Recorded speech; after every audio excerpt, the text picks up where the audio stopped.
Kadaga weddi. Weddi. No, nze Kadaga from day one. Kadaga serving the Kubwa speaker for 20 years. Emyaka makumi abiri.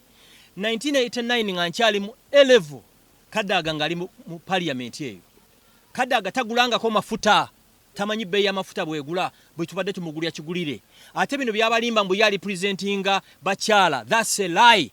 Kadaga does not represent women. How? Ekyo kifo kya woman MP bakicreatingawo kimusa abakyala. Nga bw'omala kigendako emyaka 5 oba 10 kiserving oveeko n'omukyalo mulala gye. But successfully yakuba ekikomera ku kifo ky'abakyala ekamuli. Njagala omukyalo omuwe ekamuli aveeyo aŋŋambe nti nze ndi w'amaanyi nnyo lwa mukyala Kadaga. Kadaga afuluma akole ki? Agenda ate n'ekirala. Muyiga okusiima. Kadaga ayina lwe yagamba Yoweri Museveni mbwaddeyo alonde ente. Who made Kadaga? It's Yoweri Museveni. Museveni mu 86 parliament eyo yagiwamba ku kifuba ndoza mukimanyi.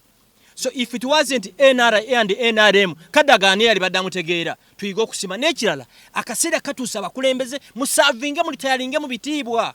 Ulira. Parliament ya Uganda yateekawo etteeka nti bw'obeera judge, bw'obeera speaker, bw'obeera deputy speaker, bw'obeera president, bw'obeera vice president, kasita olitayalinga waliwo ensako ekola ki ekuweebwa.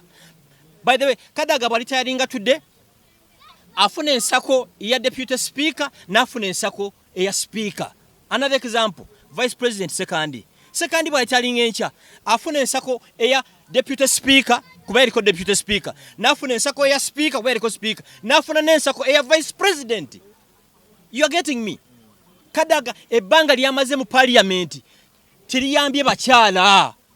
Nambozi omulaba, nambozi yayimirirawo nga MP we mukono abadde abisanya n'abasajja banne sole n'abasajja be bawini byanyimaso. Akaseera katuuse, Kadaga fulumye engalabiyo genda tuleetwa abantu abaki.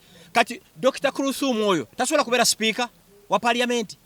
Omuntu buli lwalwa mu kifo alemesa abantu abaki, abantu abalala. So Kadaga bayibayo tukoze ki otulabyeko.